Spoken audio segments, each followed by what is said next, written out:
Hey guys, Josh here. I'm going to review Green Lantern Godhead. That event ended about a week ago, but I wanted to reread all the other, tie-in books together before I actually reviewed it. So, my thoughts on this, event. So, I didn't think it was bad. I thought it was actually pretty good. I know it might look on the screen like I hated it or something, but I didn't. It was actually really good, especially if you're a Green Lantern and New Gods fan. Especially, I'm getting into the plus and minuses. We got a little bit into the more of the multiverse and the fact that, the New Gods definitely know about the multiverse, and there's this ongoing multiverse battle, basically, or battle for the multiverse between Darkseid and and Apocalypse and Highfather and the New Gods, of New Genesis. So I thought that was really cool. To see the Green Lanterns get caught in the middle of it was pretty interesting, and that was due to the life equation, which was pretty fun. By the way, I might have some spoilers, but I'm definitely not going to have major spoilers. I'm not going to say what happens at the end. I'm not going to say, crucial things that happens. But the life equation was basically what, because the White Lantern, Kyle Rayner, has life equation because he's, White Lantern life. And basically, due to that, Highfather's interest in the Lantern Corps kind of developed, and that's why the Green Lantern Corps and New Gods ended up butting heads, basically. So obviously, with stuff like the life equation, anti-life equation, we got into the source wall, which was pretty cool. Slowly but surely, the Green Lantern books so far have been building up towards the source wall. Giving us more information about it. Taking more from the source wall to build a DC mythology for the New 52 universe / multiverse. And all that's really cool. I'm really looking forward to where they go with it. And also the New Gods, we got to see a lot more of than we have in the New 52. Kind of like I mentioned before, really all we've seen in New 52, New God-wise, was in Wonder Woman for Orion and Highfather and a little bit of New Genesis. And then, Justice League books, all at Earth 2, World's End, for Apocalypse and Darkseid. That's really all we've had. These overly powerful, these are ridiculously powerful, beings. There's only one Highfather, there's only one Darkseid, there's only one Orion in all of the multiverse. They're really gods among mortals. So it's really interesting to see that. But that kind of goes into my negatives a little bit.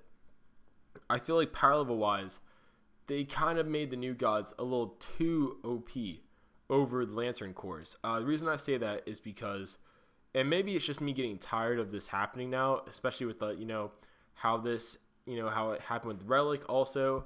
But the Green Lanterns pretty much just get, shitted all over. They just get swatted away as if they're nothing by the New Gods. And it just seemed like, they're supposed to have the Green Lantern rings have been called the universe's most powerful weapon by a few people. Maybe it's just a nickname. It doesn't have to be the most powerful weapon. But that says something. That says you wield something that's really powerful, universal level powerful. It's not the most powerful weapon of the world, it's the most powerful weapon of the universe, or the most powerful as it's been called, like I said a few seconds ago. So for it to just be nothing to the New Gods, that seems really off to me, honestly. Especially because the New Gods hadn't used light technology that the Green Lantern rings have and the other Lantern rings have, and they didn't know how it worked. So to see how it seemed like the Green Lanterns were underpowered a bit, and all the Lantern Corps the same way. Honestly, the way the Lantern Corps have had to come together, and they still are losing all these major battles, that's kind of disheartening. When you have this universal policing force, they don't seem that, powerful. They don't seem, like their authority is really warranted, if that makes sense. So I hope in the future Green Lantern comics and whatnot, they maybe give them threats that are more on equal footing, or at least threats that don't make them look so minuscule in power and minuscule in ability. Because really the Green Lanterns really got thrown around, both tactically and physically by the New Gods. And I know they're the New Gods, but still, the Green Lantern Corps, especially when all the Lanterns get together, that should be a universal level threat. That should not be something you just, toss aside, so to speak. Especially when beings like Superman and Wonder Woman alone can threaten the New Gods. If that makes sense. We need to have some sort of consistency here with power levels. Also, I didn't really get a sense of fulfillment in this book. Honestly, you can't read this book alone. You really need to read the story arc before Lights Out, that event, you really need to read that before you start this one. Reason I say that is because this continues. This is basically this book, its basis, the story basis, is repercussions of the Lights Out event. But the reason why I say I didn't get any sense of fulfillment really when I finished it is because the protagonist of the story, which is Hal Jordan and the other Lantern Corps, they didn't overcome their opponent. They didn't beat the odds, come together and win, like they did with Relic and everything like that. There was no sacrifice play, none of that. Like, they didn't overcome their opponent through sacrifice, through hard work, through effort. It was just kind of like Highfather was, he decided, this isn't worth it anymore. And that's it. That's how they stopped their conflict. And it just really seemed like, well, okay, so I guess if this kept going, Green Lanterns and all the other corps would have just been destroyed, pretty much, because that's how it was going before Highfather was like, let's stop. Basically, like, he was just like, oh, I'm becoming like Darkseid. I don't want to do this anymore.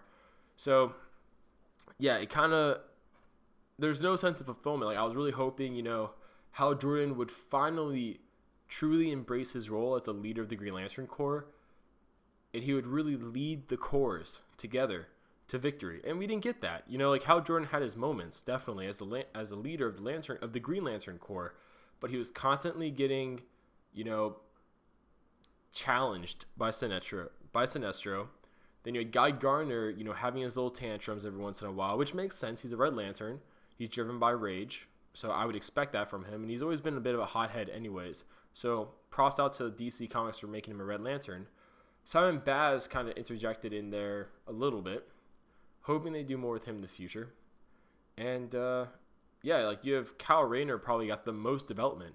Like, this was really his event, but, for them to highlight it with Hal Jordan leading the front, they should have maybe just reinforced Kyle Rayner being the leader of all of this ahead of time, because this was really his journey out of anything else.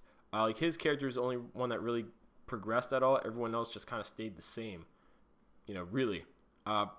So yeah, that was really, like, the no fulfillment there. Also, the ending of this event basically neutralized the ending of Lights Out, which I was not a big fan of. But anyways, yeah. Also, my last negative is the all corps having to come together again. I touched upon this a little bit earlier in my review when I mentioned, I think, the power levels and all that stuff. But I would love for there to be a threat that just the Green Lanterns are fighting. Let the Red Lanterns do their own thing. Let the Sapphires do their own thing. And let Kyle Rayner do his own thing. They need to stop pressing threats on every single corps and having every single corps come together, especially when they're all going to come together and they're still getting, thrown aside as if, all of them coming together didn't mean squat. You know what I mean? Like, we need to just get a much more personal, a much more equal-footed kind of threat.